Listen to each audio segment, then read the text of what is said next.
Menurut saya ya Kak, modul Nusantara itu adalah kuliah paling asik yang selama saya dapatkan. Benar-benar. Saya milih Unram itu paling pertama. Saya juga yang Unram itu opsi pertama. Fakultas Hukum Unram itu merupakan salah satu fakultas hukum terbaik di luar Pulau Jawa. Adat di sini tuh masih sering dilakukan Kak, kayak apa sih nyongkolan itu loh. Nyongkolan. Nah itu Yang mana di sini tuh kayak representasi dari Indonesia. Pokoknya saya harap teman-teman ikut join kita, PMMED 4 kita tunggu. Halo Semantan Unram, ketemu lagi bersama saya Risma di Unram Podcast. Nah, saat ini kita kedatangan mahasiswa program Merdeka Belajar Kampus Merdeka, di mana program ini adalah program yang dicanangkan oleh Kemendikbudristek yang bertujuan mendorong mahasiswa untuk menguasai berbagai keilmuan untuk bekal memasuki dunia kerja. Nah, salah satu program unggulannya adalah program PMM nih, di mana program ini mobilitas mahasiswa untuk berkuliah selama 1 semester dalam mendapatkan pengalaman belajar di perguruan tinggi di Indonesia, sekaligus memperkuat persatuan dan keragaman. Nah, Semantan Unram udah tahu dong, baru-baru ini Unram baru menyelenggarakan Unram Merdeka Fair tahun 2023 yang mengusung tema optimalisasi merdeka belajar melalui kolaborasi budaya yang dirangkaikan dengan Festival Budaya Nusantara. Nah, pas banget nih saat ini kita kedatangan mahasiswa PMM. Halo teman-teman, apa kabar? Alhamdulillah Ya, sebelum baik. kita ngobrol nih, boleh dong diperkenalkan ke Semantan Unram? Dari saya dulu ya. Iya. Baik, perkenalkan nama saya Muhammad Faris Galim. Saya dari Universitas Muslim Indonesia Makassar. Prodi jurusan saya Ilmu Hukum dan jurusan yang saya ambil juga di sini adalah Ilmu Hukum juga. Oke, untuk Mbak. baik, perkenalkan nama saya Tari dari Universitas Airlangga. Saya di Universitas Airlangga mengambil ilmu politik, tapi saya di sini mengambil ilmu hukum. Oke, nah untuk teman-teman nih, saya penasaran nih, untuk program PMM, tahu program PMM ini dari mana dan alasan teman-teman tertarik untuk mengikuti program ini apa sih? Kalau saya secara pribadi tahu program PMM itu awalnya dari teman ya Kak. Awalnya teman yang ngajak. Awalnya sebenarnya saya tuh nggak ada niat buat ikut PMM ini karena kenapa? Saya udah semester 7, udah semester akhir. Tapi teman-teman saya tuh selalu ngajakin, ayo katanya PMM tuh asik, apalagi ada modul Nusantara, itu jalan-jalan gitu loh. Kapan lagi jalan-jalan dibiayain pemerintah kan? Kalau saya tahu PMM itu dari teman. Oke, untuk Mbak Tari? Kalau saya sendiri itu dari media sosial. Saya tahu dari Instagram story-nya teman saya atau kakak tingkat saya waktu SMA. Nah, kakak tingkat saya ini kayak sering bikin story gitu, kayak kegiatan selama di PMM dia itu ngapain aja. Jadi kayak saya kayak apa ini, program apa ini sebelumnya. Menarik kayak, ya? Iya, kayak tertarik gitu. Terus akhirnya saya tanya-tanya lah, ini program apa? Terus dari kementerian mana? Akhirnya saya cari tahu, saya tertarik, saya ingin daftar, saya memutuskan untuk ingin daftar gitu. Oke.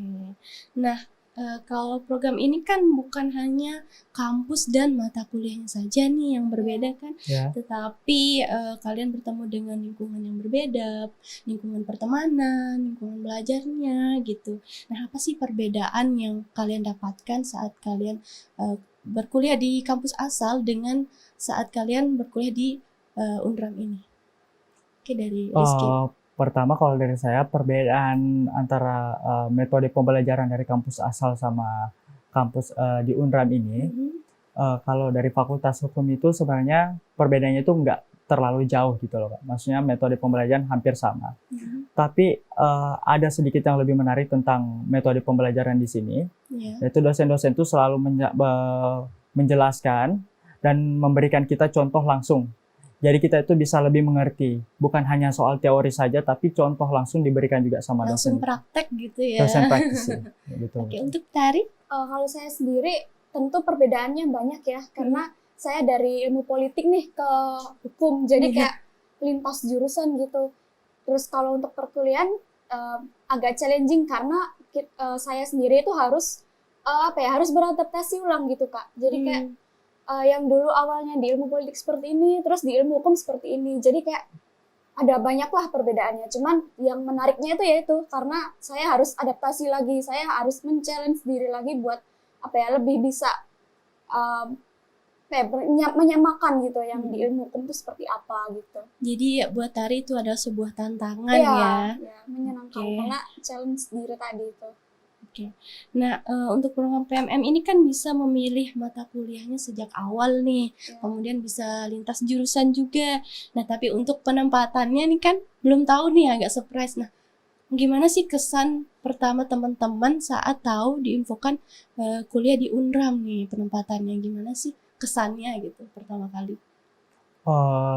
Kalau masalah penempatan itu semenjak mendaftar di web PMM itu Kak, sebenarnya itu kita udah ada pilihan. Oke. Itu ada, setahu saya ada 7 opsi, tapi yang wajib di situ cuma 3. Kebetulan saya milih Unram itu paling pertama. Oh, Di bawahnya itu kampus-kampus yang ada di Jawa.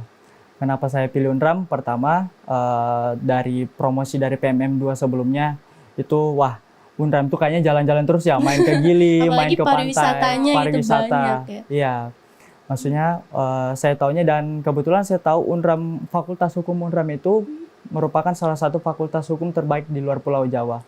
Jadi itu alasan saya ke sini. Untuk materinya?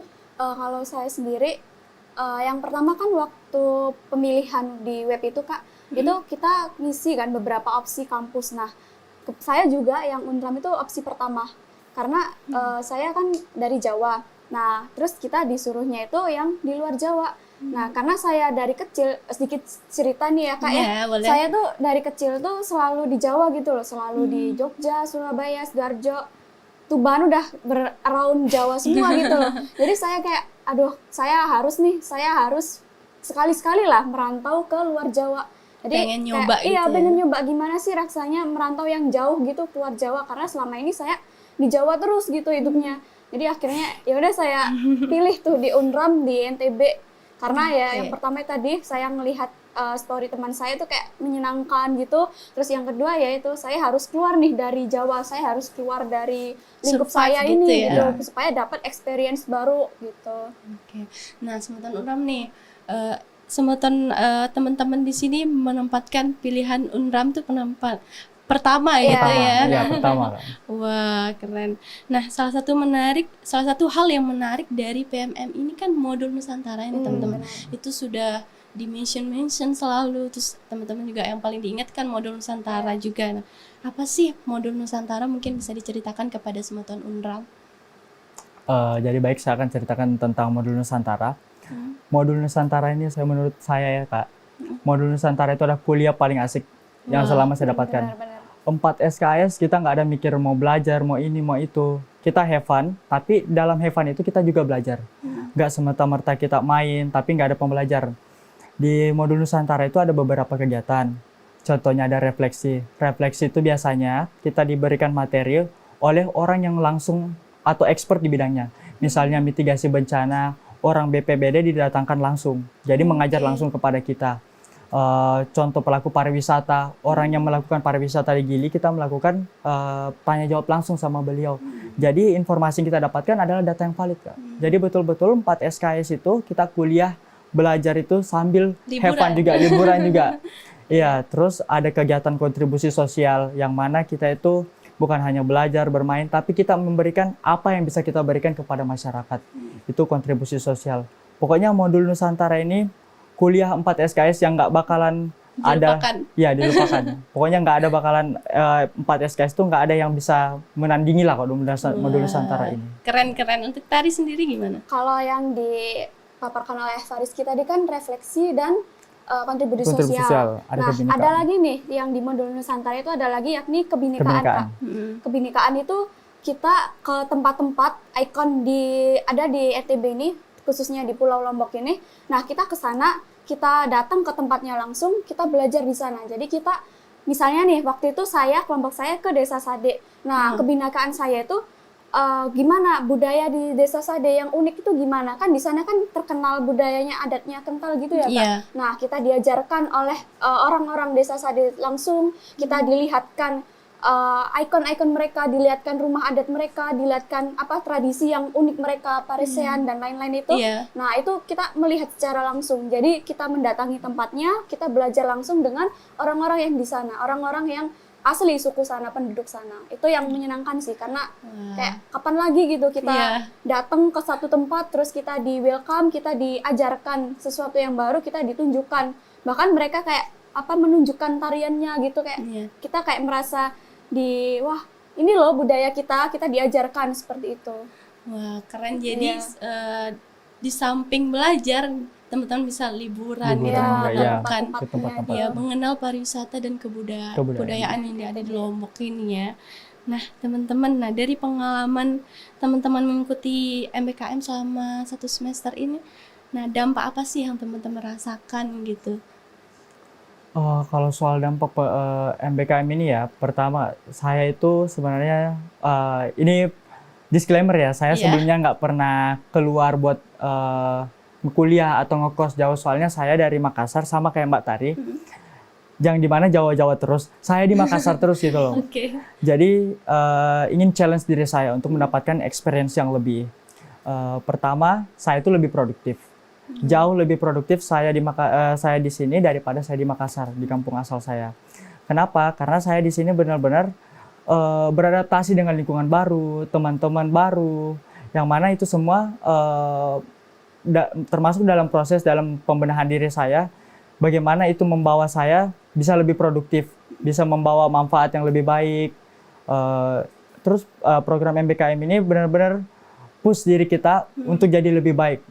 Karena kenapa? Banyak faktor-faktornya. Contoh yang saya bilang tadi, teman-teman yang suportif, lingkungan yang suportif, seperti itu. Wah, menarik. Untuk Tari sendiri gimana? Kalau untuk saya tuh, saya merasa diri saya setelah mengikuti PMM ini, saya merasa lebih jadi orang yang toleransi, kayak toleran gitu. Karena sebelumnya waktu saya di Jawa, kayak orang yang saya temuin tuh ya daerah sekitar orang-orang Jawa saja. Maksudnya yang di luar Jawa itu minoritas, karena teman-teman saya itu kayak Jabodetabek, terus daerah-daerah Jawa kayak Jatim, Jabar. Nah, orang-orang Sumatera, orang-orang NTT, NTB itu hanya bisa dihitung jari gitu. Maksudnya nggak sedominan itu gitu. Sedangkan di sini teman-teman saya yang berasal dari luar Jawa itu justru lebih banyak. Jadi saya lebih tahu gitu loh, kayak oh seperti ini ya orang Sumatera, daily life-nya seperti ini, cara mereka pembawaannya seperti ini, orang Kalimantan seperti ini. Jadi kayak saya jadi lebih toleransi gitu Kak. Saya merasa tingkat toleransi saya terhadap perbedaan budaya itu semakin besar gitu, karena mereka budayanya emang seperti itu gitu, nggak bisa meratakan dengan Jawa yang selama ini saya lihat gitu. Oke, jadi bisa mengenal kepribadian dari Iya, teman-teman benar. di Indonesia ini ya. Jadi teman-teman juga bisa keluar dari comfort zone-nya gitu ya, benar. untuk ada di Lombok ini. Nah, tadi kita sudah membahas modul Nusantaranya ini. Nah, program apa sih yang teman-teman buat yang khususnya di UNRAM ini, apa sih gitu? Mungkin ada program-program yang teman-teman buat gitu, seperti itu. Yang ada di UNRAM, khususnya di UNRAM itu sih. Maksudnya program yang seperti apa Kak? Yang teman-teman lakuin selama perkuliahan gitu. Program apa sih yang teman-teman sudah buat atau sudah lakukan gitu? Oh, kalau berbicara soal program yang sudah dilakukan selama di UNRAM ini, Iya. salah satunya tadi itu ada kontribusi sosial. Itu tuh termasuk salah satu program yang dicanangkan oleh dosen, lecturer kita dari UNRAM. Kebetulan dosen saya dari Vkom. Dosen saya itu mencanangkan bahwa kita nanti itu akan melakukan kontribusi sosial ke desa yang ada di daerah Skotong, kalau nggak saya, Skotong Barat. Oh, ya. Di situ itu kita membagikan buku kepada anak-anak. Dan kita bisa lihat anak-anak di sana itu Kak, setelah kami datang di sana itu antusias dan semangat mereka untuk baca atau literasi itu sangat tinggi. Makanya nggak salah dosen kami memilih tempat itu, karena kenapa? Anak-anak itu perlu disupport. Anak-anak itu perlu bantuan dan dukungan kita agar bisa menyalurkan minat literasi mereka. Karena kita di Indonesia ini termasuk minim literasi ya Kak. Makanya dengan program kontribusi sosial itu kita bisa membantu setidaknya. Oke, untuk teman-teman sejauh ini bagaimana sih proses pembelajaran yang ada di UNRAM ini menurut teman-teman? Kalau proses pembelajaran, tentunya saya di Fakultas Hukum itu seperti yang saya bilang tadi, metodenya itu inovatif. Yang mana dosen itu nggak hanya melulu soal teori apa segala macam, tapi kita diberikan contoh nyata. Boleh nggak saya sebut nama dosen yang saya kagumi? Boleh, boleh, boleh. Di Fakultas Hukum itu saya Fakultas Hukum Unram ya Kak ya. Saya tuh mengagumi salah satu dosen, nama beliau itu Prof. Amir. Prof. Amir itu saya kagumi kenapa? Karena beliau itu sangat disiplin Ya. dan beliau kalau soal kecerdasan kayaknya sekelas Rocky Gerung deh Kak. Kalau tahu Rocky Gerung, iya. benar-benar beliau itu menjelaskan secara detail, kita gampang mengerti dan kita juga menerapkan. Soalnya ada beberapa dosen, misalnya kita itu di push atau dituntut untuk disiplin, sedangkan beliau tuh masuk kelas tuh kadang telat. Tapi Prof. Amir, saya kagumi dari beliau itu. Jadi personal dari belajar beliau. dari dosen gitu bisa diterapkan Ya, kepada betul, Kak, mahasiswanya gitu. Berarti proses pembelajaran di Unram nih teman-teman bisa dikatakan nyaman, Nyaman, lah ya. nyaman. Nyaman banget. Untuk modul Nusantara ini kan kalian jalan-jalan terus nih. Iya. Nah, udah kemana aja nih ke Lombok gitu? Bisa diceritakan ke teman-teman Unram. Gini Kak, kalau modul Nusantara itu kita itu dari 9 kelompok itu kan masing-masing ada dosen dan LO-nya masing-masing. Nah, dari dosen masing-masing itu memiliki kerangka logis masing-masing, kerangka modul Nusantara masing-masing, yang mana kerangka itu berisikan kemana saja mereka akan pergi. Itu kalau antara kelompok 1 sama 9 itu semuanya berbeda. Ada beberapa yang iya, sama, ya kan? Ada beberapa yang sama, tapi ada juga yang berbeda. Contohnya kalau saya kemarin itu modul Nusantara dari kelompok saya, kebetulan kan saya kelompok 7 Kak. Ya. Kami itu udah ke Narmada yang pura itu. Oh iya, betul. Ya, kita dijelaskan di Narmada itu pura. Pura itu dibuat oleh raja, saya lupa namanya rajanya. Katanya dibuat karena beliau itu suka mendaki Gunung Rinjani, maka dibuatlah pura itu. Pura itu dan kolam-kolam yang ada itu merepresentasikan kolam-kolam yang ada di Rinjani, danau-danau ada yang di Rinjani. Itu di Narmada. Kemarin juga kita udah ke Sekotong yang kontribusi sosial itu. Ke gereja Santa Immaculata yang ada di daerah perkantoran itu. Ya. Udah juga. Kemarin terakhir kita itu ke Gili, Trawangan. Itu kita nginep 1 hari di sana. Beserta 212 anak PMM beserta dosen dan LO kita masing-masing. Gimana, seru nggak Gili? Seru banget Kak. Pantai terbaik kayaknya, the best beach. Oke, dari tadi sendiri gimana? Kan kalau di kelompoknya Fariski tadi ke gereja, ke Iya. pura, dan ke mana kontribusi sosialnya? Kontribusi sosial Ya, di Sekotong. ke Sekotong. Ya. Beda dengan kelompok saya nih. Saya kelompok 1 Kak kebetulan. Dosen saya itu dari Fakultas Kehutanan. Jadi kerangka logisnya yang direncanakan itu kebanyakan menuju ke arah-arah yang terjun langsung gitu. Kayak pertama itu waktu itu kita menanam mangrove. Terus kita kontribusi sosialnya juga di Gili Maringkik atau di itu loh yang daerah Sekotong. Iya, Sekotong juga, cuman kita jauh lebih ke beda pulaunya gitu loh, Pulau, Pak. Iya, jadi kita harus nyebrang pakai kapal dulu. Iya. Nah, terus kita juga ngajar tuh. Kita ngajar anak-anak di sana, ngajarin sambil bermain lah, intinya belajar sambil bermain di situ. Terus bagi-bagi buku juga. Terus ya banyak lah yang dilakukan.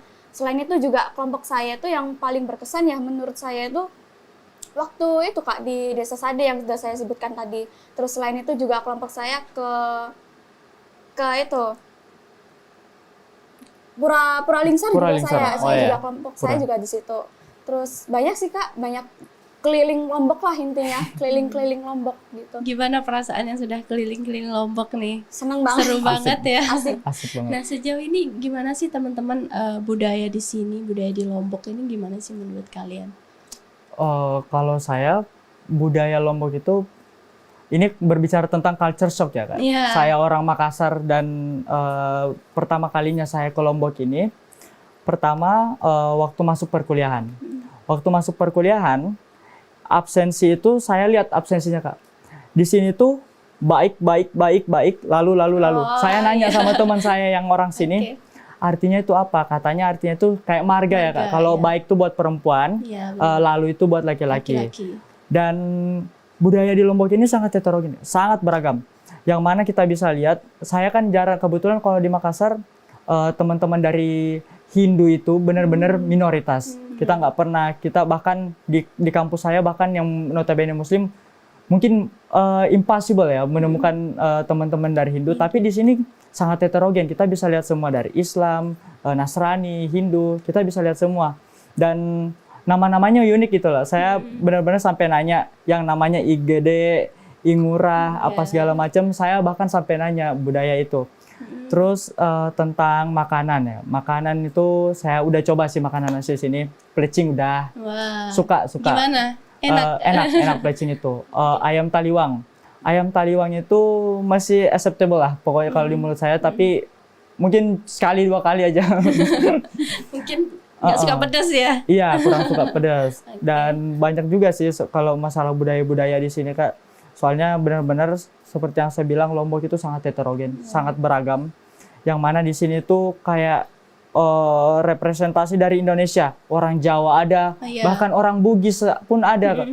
Saya kebetulan orang Bugis. Iya. Dosen modul Nusantara ada orang Bugis juga, dan ada katanya ada kampung Bugis juga di sini. Di Gili Saya baru tahu, Gili Maringkik itu Maringkik. orang Bugis. Iya. Ya, fun fact itu karena orang Bugis yang pertama menemukan Gili Maringkik tersebut. Jadi lebih banyaknya itu bukan orang Lombok justru, Iya, Kak. kata suku Bajo ya katanya. Suku Bajo, suku Bugis. Suku Bugis. Jadi bahasa yang Iya. digunakan di sana juga beda, Kak. Iya. Juga bahasa apa sih Bugis? Iya, bahasa Bugis. Sangat heterogen pokoknya budaya Lombok ini, Kak. Kalau tadi sendiri gimana? Kalau untuk culture shock ya tadi Culture shock, ya. Culture shock saya di sini tuh yang pertama sama sih mirip-mirip Fariski. Jadi keberagamannya itu sangat terasa. Kan di Jawa itu kayak ya tau lah ya mayoritas Islam, mayoritas Muslim. Sedangkan di sini banyak lah dari agama lain yang seperti Fariski sebutkan tadi. Terus selain itu yang menurut saya paling culture shock itu adatnya. Adat di sini tuh masih sering dilakukan, Kak. Kayak apa sih nyongkolan itu loh. Nyongkolan. Nah, itu kayak sering banget saya lihat orang nyongkolan tuh di jalan gitu kayak Setiap hari Minggu iya, ya? kayak diarak-arak gitu. Sedangkan di Jawa kan jarang kan melihat seperti itu kayak Kaget ya, rame-rame. kayak, apa ini ya? Rame-ramean Saya sore. bingung awalnya kayak apa ini kok banyak orang, banyak berkerumun gitu rame-rame. Ada apa? Ada kecelakaan kah gitu kan kalau di Jawa kan kayak biasanya kalau rame-rame di jalan kan ada kecelakaan Ya, atau orang ada ribut, apa, orang ada ribut ya. ribut gitu. Jangan di sini kalau rame-rame itu justru mereka lagi melaksanakan budaya gitu. Iya, Aku pertamanya benar. bingung ini ada apa? Aku bahkan waktu itu tanya ke adik-adik, ke bocil-bocil gitu, aku tanya, "Ini ada apa sih, Dek?" "Oh, ini Kak Nyongkolan gitu." "Kakaknya bukan dari sini ya?" "Oh iya bukan, saya dari Surabaya." "Oh pantesan, lihat aja Kak," gitu katanya. "Lihat aja, kakaknya lihat aja," gitu. Jadi kayak saya culture shock-nya kayak setiap hari, bahkan sering gitu ada budaya-budaya yang terlihat di depan mata gitu. Jadi banyak menemukan culture shock Iya. ya dari Banyak banget. budaya di Benar-benar banyak Lombok banget dari ini. Lombok ini. Oke, mungkin ada closing statement nih dari teman-teman yang bisa disampaikan ke Semeton Unram yang pengen ikut nih MBKM tapi masih ragu, masih cari-cari info. Mungkin dari Rizky dulu. Ya, untuk Semeton Unram yang masih ragu untuk mengikuti program pertukaran di Universitas Mataram ini, saya ingin meyakinkan kepada teman-teman semua bahwa program pertukaran pelajar di Universitas Mataram ini sangat asik. Jangan pernah ragu, karena kenapa? Kita itu disuguhkan oleh budaya, pariwisata, dan pesona Lombok ini. Dan benar-benar kita ikut program pertukaran ini have fun. Pokoknya percaya sama aku, kalian tuh nggak bakal mau pulang. Kita aja yang tinggal beberapa hari ini, awalnya ada culture shock, mungkin merasa homesick atau apa. Tapi malah Sekarang kelamaan nggak sini mau pulang. udah nggak mau pulang, malah Karena mau ada extend. slogannya nih teman-teman, jangan ke Lombok nanti nggak mau Nanti nggak mau pulang, iya benar Kak. Bener Benar. ya. Makanya buat teman-teman yang masih ragu untuk mengikuti program pertukaran pelajar di Universitas Mataram ini, saya harap teman-teman pokoknya pertimbangkan dengan baik deh. Kalau milih universitas, pilih Unram aja buat pertukaran pelajar. Soalnya modul Nusantaranya itu kerangka logisnya nggak monoton dan benar-benar asik, have fun. Pokoknya saya harap teman-teman ikut join kita, PMBMed 4 kita tunggu. Wah, untuk Tari sendiri gimana? Untuk aku singkat aja sih ya, siapa sih yang nggak tahu Lombok? Kalian nggak tahu Lombok itu siapa gitu, yang nggak tahu keindahan alamnya Lombok, keindahan budayanya Lombok itu siapa? Nah, Iya. mumpung kalian difasilitasi di sini, kalian gunakan kesempatan ini dengan baik, jangan disia-siakan. Dah, itu aja intinya. Iya. Kalau nggak suka alam, Iya. ada sirkuit juga, the one and only in Indonesia, sirkuit Mandalika. Wah, keren. Baik, terima kasih Semeton Unram sudah menyaksikan Unram Podcast episode kali ini terkait dengan program Merdeka Belajar Kampus Merdeka. Jangan lupa like, comment, subscribe, dan share ke teman-teman kamu ya. Sampai jumpa di episode selanjutnya. Dadah!